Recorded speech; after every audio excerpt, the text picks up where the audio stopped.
ESI के जो भी एस्पिरेंट्स हैं, आप सबका बहुत बहुत स्वागत। ईएस आनंद आईएएस धरारा कोठी की एक फैकल्टी के रूप में मैं आज आप लोगों को बताना चाहूँगा कि ईएसआई जिसका रिज़ल्ट मेंस का रिज़ल्ट अभी हाल ही फ़िलहाल में आया है, इसकी तैयारी कैसे की जाए, इंटरव्यू की तैयारी कैसे करें जिससे अंतिम रूप से आपका सिलेक्शन हो पाए। इस विषय पे मैं संक्षिप्त में कुछ अपनी बातें आपके सामने रखना चाहूँगा। अगर आप इसको फॉलो करते हैं तो उम्मीद करता हूँ कि आपके लिए काफ़ी लाभप्रद होगा।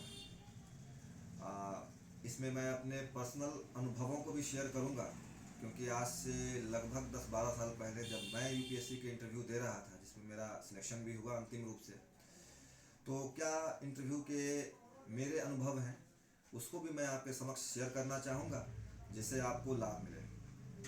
देखिए, सबसे पहले आपको यह जानना चाहिए कि इंटरव्यू होता क्या है, क्यों इंटरव्यू कंडक्ट कराया जाता है। अगर इसको समझ गए तो समझ लीजिए कि आपने आधी जंग जीत ली। जहाँ तक इंटरव्यू की बात है, तो इंटरव्यू का जो सबसे प्रमुख उद्देश्य है वह यह जांचना होता है कि जिस भी पद के लिए इंटरव्यू कराया जा रहा है, क्या कैंडिडेट उसके लिए सूटेबल है कि नहीं। जिसका हम सिलेक्शन करने जा रहे हैं वह कैंडिडेट, क्या वह उस पद के लिए सूटेबल है कि नहीं, वह उस पद की जो चुनौतियां हैं उसको वह हैंडल कर पाएगा या नहीं कर पाएगा। इंटरव्यू का जो सबसे प्रमुख उद्देश्य होता है वह यही जांचना होता है। एक बात को अपने माइंड में बैठा लीजिए, इंटरव्यू आपकी नॉलेज जांच करने के लिए नहीं होता है, क्योंकि आपकी क्या नॉलेज है, क्या आपकी जानकारी है, उसको पीटी और मेंस के माध्यम से पहले जांच कर ली जाती है। Interview is just to assess your suitability for the job. आप उस जॉब के लिए सुटेबल हैं या नहीं है, यह जांच की जाती है। तो इंटरव्यू का अगर आप उद्देश्य क्या है इसको समझ गए तो फिर आपको इंटरव्यू की तैयारी करने में सुगमता, इंटरव्यू की तैयारी करने में आपको आसानी होगी। तो इंटरव्यू के उद्देश्य के बाद से अब हम लोग यह जानने का प्रयास करेंगे कि इंटरव्यू की तैयारी किस प्रकार से की जाए। तो सबसे पहले बच्चों में एक भय होता है इंटरव्यू को लेकर के कि पता नहीं कौन सा सवाल पूछ दें, कहाँ से सवाल आ जाए। तो इस भय को पहले निकालिए। यूट्यूब वगैरह पे भी आप काफ़ी सारे वीडियोस देखते होंगे, और उसमें जो ऑथेंटिक संस्थाओं के वीडियोस हैं, मैं उस पर टिप्पणी नहीं कर रहा हूँ, लेकिन कुछ जो अनाधिकृत प्रकार के या जो ऑथेंटिक इंस्टीट्यूट्स नहीं हैं उनके जो वीडियोस हैं, जो बच्चों में एक अनावश्यक भय पैदा कर देते हैं। एक पता नहीं कौन सा अटपटा सवाल पूछ देगा, कौन सा सवाल पूछ देगा, मैं उसका जवाब दे पाऊंगा या नहीं दे पाऊंगी। इस भय को निकालिए। एक बात को माइंड में बैठाइए कि interview is not A screening process. वहाँ पे जो लोग बैठे हुए हैं वो आपको छांटने के लिए नहीं बैठे हुए हैं, वो आपका सिलेक्शन करने के लिए ही बैठे हैं। तो आप समझ लीजिए कि जो इंटरव्यू बोर्ड होगा वो कोऑपरेटिव होगा। अगर आप कहीं पे जवाब देने में फंसेंगे तो वो आपकी हेल्प करेंगे। तो सबसे पहले इंटरव्यू के इस भय को अपने अंदर से निकालिए कि वहाँ पे बोर्ड आपको छटनी करने के लिए बैठा है। No, it's not so. The board is there to help you in the selection process. वो आपकी मदद करेगा। तो सबसे पहले इस भय को निकालिए, तो इससे आपकी जो नर्वसनेस है इंटरव्यू को लेकर के वो थोड़ा सा कम होगी। दूसरी बात कि फिर भी आप थोड़ा बहुत नर्वस महसूस करेंगे तो इससे चिंतित नहीं होना है, क्योंकि इंटरव्यू को लेकर के नर्वसनेस चाहे वह कोई रैंक 1 ही क्यों ना हो उसमें भी होगी और आप में भी होगी। मैं आपको थोड़ा सा यहाँ पे अपना पर्सनल अनुभव जो है मैं शेयर करना चाहता हूँ। जब मैं इंटरव्यू देने गया था यूपीएससी में धौलपुर हाउस में, उस समय यूपीएससी के चेयरमैन श्री दीपक गुप्ता हुआ करते थे। तो when I was waiting in the waiting hall, वो दीपक गुप्ता जी आए और उन्होंने कहा कि क्या आप लोग नर्वस फील कर रहे हैं। तो किसी ने कहा कि हाँ मैं नर्वस फील कर रहा हूँ, किसी ने कहा कि नहीं मैं नर्वस फील नहीं कर रहा हूँ। तो उन्होंने कहा डोंट लाई, आप झूठ ना बोलें। चूंकि दीपक गुप्ता खुद भी एक आईएएस थे, तो उन्होंने कहा कि 33 वर्ष पूर्व जब मैं यहाँ धौलपुर हाउस में बैठा था तो मैं भी नर्वस फील कर रहा था। तो सबसे पहले नर्वसनेस को लेकर के बच्चों में जो एक संशय होता है उस संशय को समाप्त कीजिए। नर्वसनेस आएगी, वो नेचुरल है, क्योंकि आप ह्यूमन है, तो इट इज अ वीकनेस, वो आएगी। लेकिन नर्वसनेस अधिक ना हो, उसको कैसे काबू किया जाए उसके लिए अच्छी तैयारी कीजिए, नर्वसनेस अपने आप कम हो जाएगी। तो चलिए अब हम लोग बात करेंगे, संक्षिप्त में बात करेंगे कि नर्वसनेस को कैसे कम किया जाए, किस प्रकार से इंटरव्यू की तैयारी की जाए। तो आप देखिए कि इंटरव्यू की तैयारी दो प्रकार से की जाती है। अगर इंटरव्यू की तैयारी को हम दो श्रेणी में बांट दें तो फिर इसको समझना हमारे लिए आसान होगा। सबसे पहले आपको अपनी पर्सनालिटी डेवलपमेंट पे फोकस करना है, और दूसरा, इंटरव्यू में जो भी इंटरव्यू आप दे रहे हैं तो उस इंटरव्यू से संबंधित जो विषय हैं जहां से आपसे प्रश्न पूछे जा सकते हैं, जिसके प्रश्न पूछे जाने की संभावना अधिक है, उन विषयों की तैयारी आप थोड़ा अच्छे से करें तो ये आपके कॉन्फिडेंस लेवल को काफी बूस्ट अप करेगा। तो सबसे पहले मैं बात करूंगा कि किस प्रकार से अपनी पर्सनालिटी को डेवलप कीजिए। वैसे personality development it is not a matter of fortnight, आप अचानक से नहीं कर सकते हैं, लेकिन जितना भी समय बचा हुआ है, 2 महीना समय बचा हुआ है, अगर इस पे आप थोड़ा ऑनेस्टी से काम करें तो बहुत इंप्रूवमेंट किया जा सकता है। पर्सनालिटी डेवलपमेंट में जो सबसे महत्वपूर्ण चीज आती है वह है आपका अपीयरेंस। आप देखिए, कभी आप रेल में सफर करते होंगे तो रेल में आप देखते होंगे कि कुछ अनजान लोग भी बैठे हैं जो आपके को ट्रैवलर्स हैं। उसमें कोई बड़ा एक गंदा सा आदमी बैठा हुआ है, तो क्या आपकी इच्छा होती है उससे बात करने की, भले वह व्यक्ति कितना भी गुणी क्यों ना हो? लेकिन बगल में कोई एक व्यक्ति बैठा है जो वेल मैनर्ड है, तो आपकी इच्छा होगी चलो भाई इतना लंबा सफर है, इससे बात करते हुए सफर जो है कट जाएगा। तो क्या देख रहे हैं आप, पहली बार किस चीज से प्रभावित हुए? उसके अपीयरेंस से। तो जो आपका अपीयरेंस है वो बड़ा मायने रखता है, और आपका अपीयरेंस अगर प्रभावशाली है, अच्छा है, तो फिर कहीं ना कहीं आपको इंटरव्यू में आपको हेल्प करने वाला है।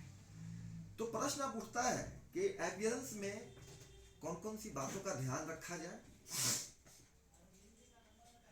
तो मैं बताना चाहूंगा अपीयरेंस में कौन कौन सी चीजें आती हैं। जब आप इंटरव्यू हॉल में प्रवेश कर रहे हैं तो आपके प्रवेश करने से लेकर के वहां उठने बैठने के तरीके पे, आप किस प्रकार से इंटरव्यू बोर्ड को विश करते हैं, किस प्रकार से आप इंटरव्यू हॉल में आप प्रवेश करते हैं, किस प्रकार से आप बात करते हैं, किस प्रकार से इंटरव्यू के दौरान आपकी बॉडी लैंग्वेज रही है, किस प्रकार से आपके फेस एक्सप्रेशन रहे हैं, ये सारी चीजें आपकी पर्सनालिटी में आती है। किस प्रकार से आपका ड्रेसिंग कोड रहा है जो बहुत महत्वपूर्ण है, ये सारी चीजें आपके पर्सनालिटी में आएंगी। किस प्रकार से जब इंटरव्यू बोर्ड ने आपको कह दिया कि भाई yes now you can go, now you may go, आप जा सकते हैं, आपका इंटरव्यू संपन्न हुआ, तो आप किस प्रकार से उठ के इंटरव्यू हॉल से आप निकल रहे हैं, ये सारी चीजें आपके अपीयरेंस में सम्मिलित होती हैं। एक डिटेल्ड वीडियो में हम लोग बात करेंगे कि किस प्रकार से इस पे वर्क किया जाए, किस प्रकार से इस पे इम्प्रूवमेंट किया जाए। दूसरी जो पहलू है जो आपके पर्सनालिटी में आती है वो आपका कम्युनिकेशन स्किल है। ठीक है, आपसे सवाल पूछा गया, आप अपनी बातों को किस प्रकार से कम्युनिकेट कर रहे हैं, ये भी पर्सनालिटी का एक बहुत ही महत्वपूर्ण हिस्सा होता है। कम्युनिकेशन स्किल में किन किन बातों का ध्यान रखना है मैं अभी संक्षिप्त में बात करूंगा, किसी डिटेल्ड वीडियो में फिर इस पे लंबी बात होगी। कम्युनिकेशन स्किल में सबसे पहला है कि भाई आपके उच्चारण कैसे हैं, आप अपनी बातों को कितनी सहजता, कितनी सुगमता से रख पा रहे हैं, क्या अपनी बातों को स्पष्ट रूप से रख पा रहे हैं या नहीं रख पा रहे हैं, आपके आई कांटेक्ट कैसे हैं। कई बच्चे क्या करते हैं कि उनसे सवाल पूछा गया, ऊपर देख करके जवाब देते हैं, तो that is not an effective communication skill. आपसे सवाल पूछा गया है, आप आंखों में आंखें डाल करके बात करें।